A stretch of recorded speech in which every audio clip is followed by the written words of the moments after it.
Called for a few moments, just to leave a piece of paper on the table containing, as he said, a charade which a friend of his had addressed to a young lady, the object of his admiration, but which, from his manner, Emma was immediately convinced must be his own. I do not offer it for Miss Smith's collection. Being my friend, I have no right to expose it in any degree to the public eye, but perhaps you may not dislike looking at it.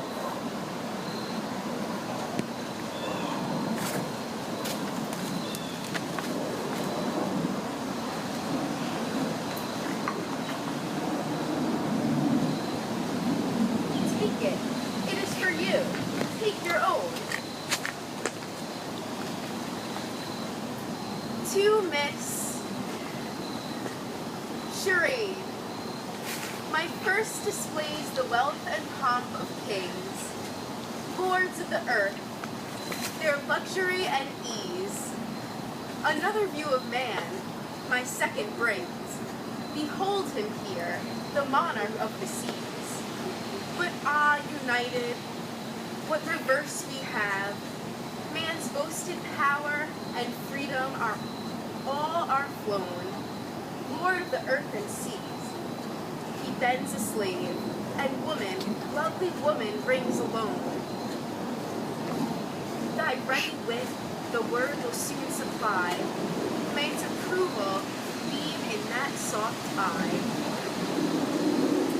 Very well, Mr. Elton. Very well indeed. I have read worse charades. Courtship. A very good hint.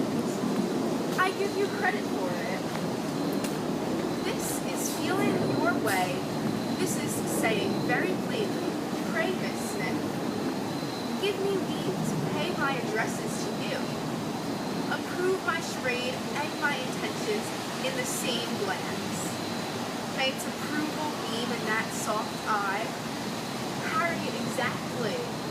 Soft is the very word for her eye. Of all epithets, the justice that could be given, thy ready wit, the word will soon supply. Harriet's ready wit, all the better.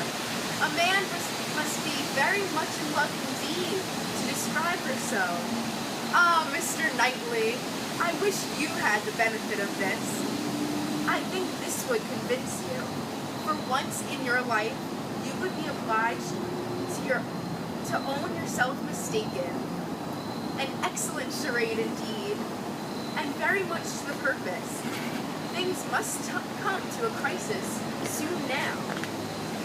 What can it be, Miss Woodhouse? What can it be? I have not an idea. I cannot guess it in the least. What can it possibly be? Do try to find out, Miss Woodhouse. Do help me. I never saw anything so hard. Is it kingdom? I wonder who the friend was, and who could be the young lady. Do you think it was a good one? Can it be woman? And woman, lovely woman, reigns alone? Can it be Neptune? Behold him there, the monarch of the seas? Or a trident? Or a mermaid? Or a shark? Oh no, shark is only one syllable. It must be very clever, or he would not have brought it. Oh, Miss Woodhouse, do you think we shall ever find it out? Mermaids and sharks? Nonsense! My dear Harriet, what are you thinking of? Where would be the use of his bringing us a charade made by his friend upon a mermaid or a shark? Give me the paper and listen. For read Miss Smith. My first displays the wealth and pomp of kings, lords of the earth, their luxury and ease. That is court. Another view of man, my second brings. Behold him here, the monarch of the seas. That is ship, plain as can be. Now for the cream. But united courtship, you know. What reverse we have. Man's boasted power and freedom, all are flown. Lord of the earth and sea, he bends a slave. And woman, lovely woman, reigns alone. A very proper compliment. And then follows the application, which I think, my dear Harriet, you cannot find much difficulty in comprehending. Read it in the comfort of yourself. There can be no doubt of its being written for you and to you.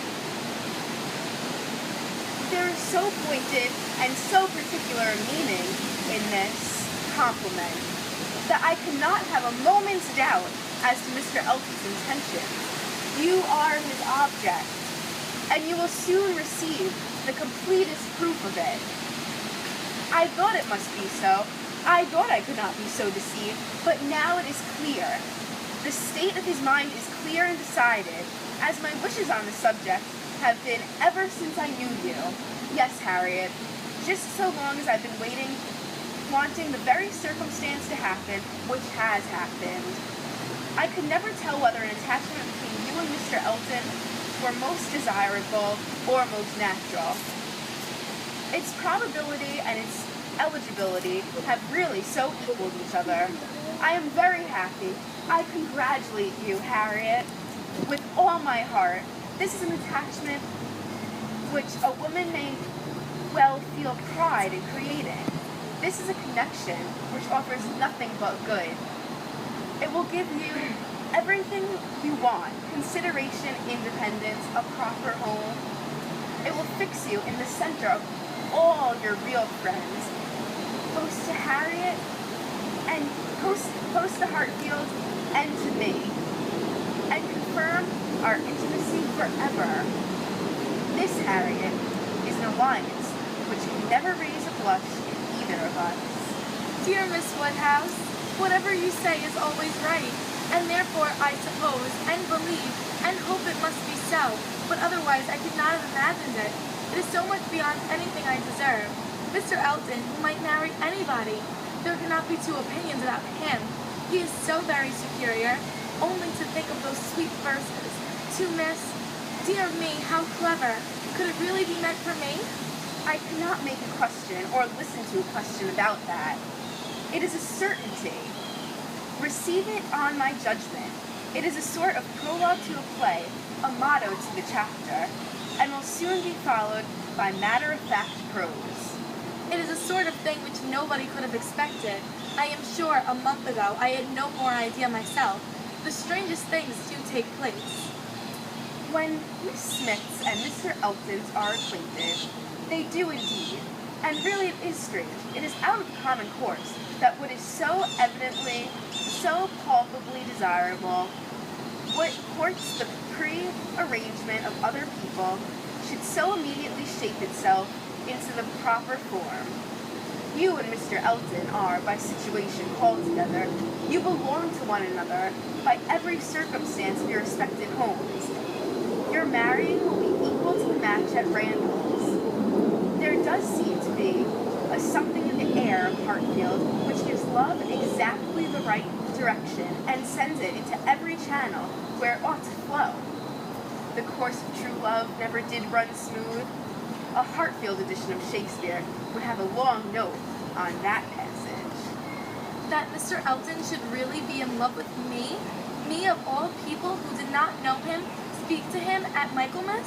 And he, the very handsomest man that ever was, and a man that everybody looks up to, quite like Mr. Knightley.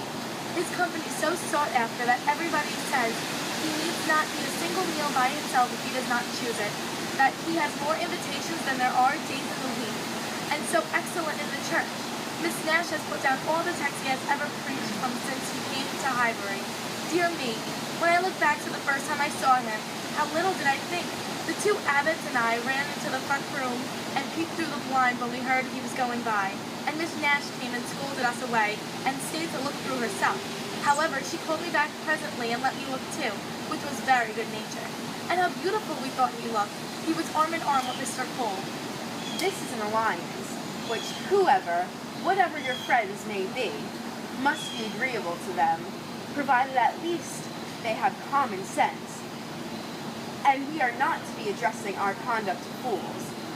If they are anxious to see you happily married, here is a man whose amiable character gives every assurance of it.